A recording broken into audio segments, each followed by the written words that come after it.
음주와 위증, 그리고 자녀 편법 유학에도 버텼던 정성근 문화체육부 장관 후보자가 결국 사퇴했습니다. 불륜 문제가 터지기 직전에 사퇴한 것이라는 시각이 파다합니다. 김명수 지명 철회로 인사파동을 마무리하려던 박근혜 대통령은 또 타격을 입게 됐습니다. 총리직 유임 후 처음 국회에 출석한 정홍원 총리는 다시 총리직을 수행하게 된 것에 대해 민망스러운 마음을 금할 길이 없다고 말했습니다. 오늘 정치권 소식들 알아보도록 하죠. 곽보아 PD. 네, 곽보아입니다. 네. 자, 부적격 논란이 거셌던 정성근 후보자. 결국 오늘 자진 사퇴를 했습니다. 특별한 배경이 있었던 겁니까? 네, 정성근 후보자 본인은 뾰족한 이유를 들진 않았습니다.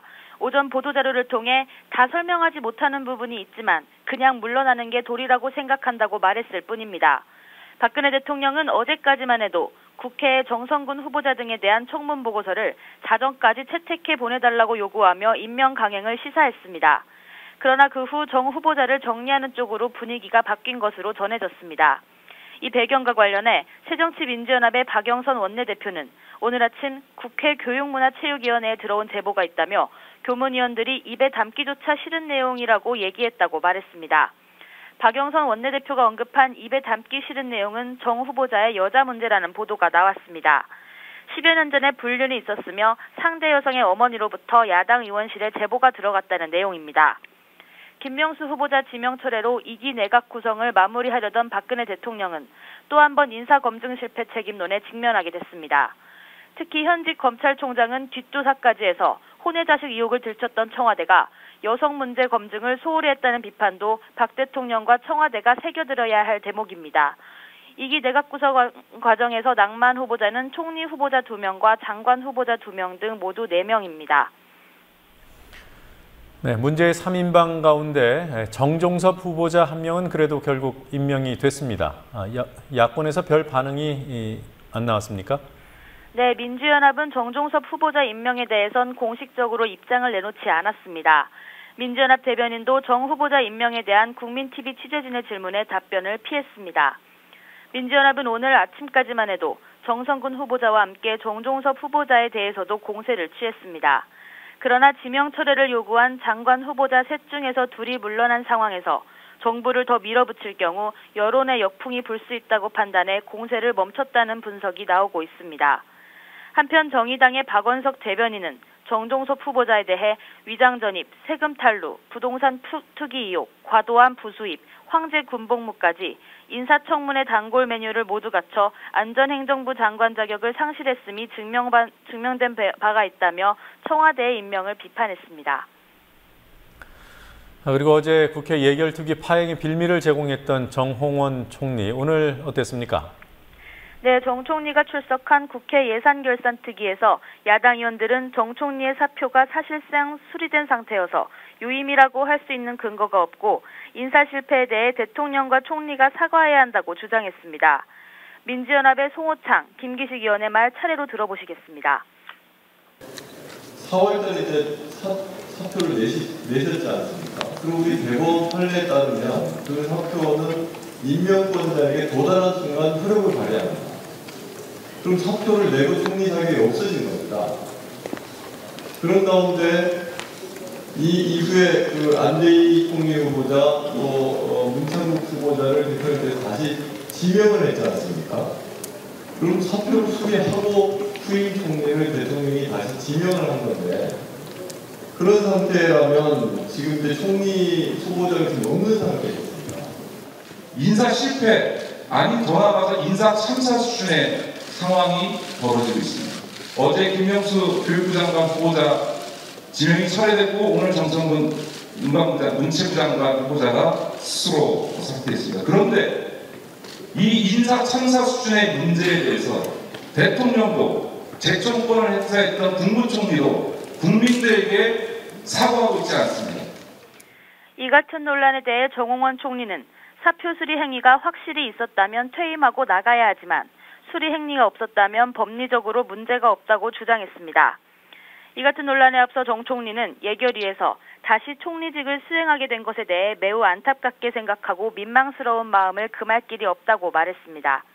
그러면서 세월호 사고에 대한 책임을 지고 사의를 표명하고 무거운 짐을 내려놓고자 했으나 후임 총리 임명 실패에 따른 장기간의 국정 공백 우려로 다시 총리직을 수행하게 됐다며 사과했습니다.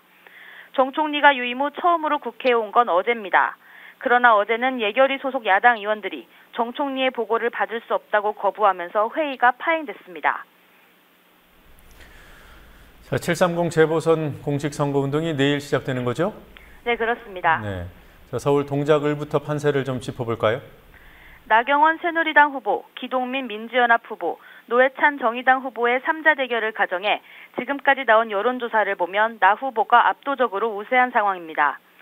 나 후보는 오늘 발표된 중앙일보 여론조사에서 43.2%의 지지율을 보여 15%의 기동민 후보, 12.8%의 노회찬 후보를 크게 앞섰습니다. 지난 11일 한국일보 여론조사에선 나 후보가 3자 대결에서도 51.9%의 지지율을 기록했습니다. 뒤지고 있는 기 후보는 나 후보를 박원순 시장에게 패한 친위 인사로 규정하는 동시에 본인은 박원순 시장 밑에서 부시장을 한 박원순의 남자임을 강조하고 있습니다. 나 후보는 인물 경쟁력을 강조하면서 기 후보가 씌우려고 하는 박원순 프레임을 벗어나려고 하고 있습니다. 한편 정의당의 노회찬 후보는 기동민 후보보다 높은 인지도를 바탕으로 정부 심판론과 무능 야당 심판론을 동시에 제기하고 있습니다. 네, 이런 서울뿐만 아니라 전반적으로도 야당이 밀리고 있다는 여론조사 결과가 나왔던데요. 네, 그렇습니다. 중앙일보와 여론조사 기관인 엠브레인이 지난 10일부터 닷새간 주요 격전지 10곳을 대상으로 실시한 여론조사를 보면 새누리당 후보들이 10곳 중 8곳에서 우위를 보이고 있는 것으로 나타났습니다. 서울 동작을을 비롯해 경기도 수원의 3곳과 김포, 충청권 3곳에서 새누리당 후보가 1위를 달렸고 민주연합이 앞서고 있는 곳은 경기 평택을과 전남 순천 곡성뿐이었습니다. 수원 8달에 출마한 민주연합 손학규 후보의 경우 그제 발표된 경인일보 여론조사에서는 4.5%포인트 차이로 선두를 달렸지만 오늘 중앙일보 여론조사에서는 새누리당 김용남 후보가 오히려 1.4%포인트 앞섰습니다. 이 같은 여론조사 결과가 나오자 재보선에서 5석만 이겨도 성공이라는 안철수 대표의 지난 13일 발언이 엄살이 아니었다는 말이 나옵니다. 이에 따라 야권연대 논의에 가속도가 붙을 거란 전망도 나오고 있습니다. 한편 중앙일보는 자신들의 여론조사에 대해 유선전화 비율이 높아 새누리당의 우호적인 답변이 많았을 수도 있다고 한계를 인정하기도 했습니다. 야권 연대 논의에 가속도가 붙을 것이다. 이런 전망 지금 말씀하셨습니다만 관련한 움직임이 있는 건가요? 네, 아직까진 수면 위에 움직임은 없습니다. 민주연합과 정의당 각자가 계산기만 두드리고 있을 뿐 이렇다 할 진척은 없는 상황입니다. 일각에서도 두 당이 늦어도 21일 전까지는 연대 결정을 내릴 것이란 관측도 있습니다. 21일에 투표용지 인쇄가 시작돼 그 후에 연대가 이뤄진다면 사퇴한 후보의 이름이 투표용지에 나와 연대 효과가 반감될 가능성이 있기 때문입니다. 자칫하면 새누리당의 어부지리로 의석을 넘겨줄 수 있는 상황에서 수도권 지역 후보자들을 중심으로 연대를 원한다는 신호가 나오고 있습니다. 수원 8달의 민주연합 손학규 후보는 오늘 라디오 인터뷰에서 야권 연대에 대해 지혜롭게 대처해야 한다며 연대라는 건 민주주의 역사의 중요한 한 부분이고 요소라고 강조했습니다. 그리고 황우여 전 새누리당 대표가 어제 사회부총리 겸 교육부 장관의 후보자에 지명되지 않았습니까? 교육계의 반발이 나오고 있더군요. 네, 그렇습니다. 청와대는 황우여 후보자의 교육 전문성을 강조하며 국회 교육위원장 등의 이력을 내세웠지만 그 기간 동안 사학수호에만 급급했다는 비판이 나오고 있습니다. 전교조는 황 후보자를 사학수호 5걸에 뽑힌 사람, 교육비리 척결에 맞지 않는 낡은 인물이라고 비판하며 지명 철회를 요구했습니다. 황 후보자는 국회 교육위원장이던 2005년 당시 박근혜 한나라당 대표와 사학법 개정안 저지투쟁을 주도했고 2007년엔 사학법 재개정안을 이겨내 상지대 비리재단 복귀 원인을 제공했다는 평가를 받습니다. 올해 초 친일 옹호 논란이 불거진 교학사 국사교과서와 역사교과서 국정화를 옹호해왔다는 점도 교육부 장관으로서 부적절하다는 비판이 나옵니다. 한편 종교자유정책연구원은 기독교 신자인 황 후보자가 공직자로서는 부적절하게 종교적 발언을 일삼아왔다면서 교육 현장이 선교회장으로 전락할 우려가 있다는 이유로 지명 철회를 촉구했습니다. 지금까지 국민TV 뉴스 곽보아입니다.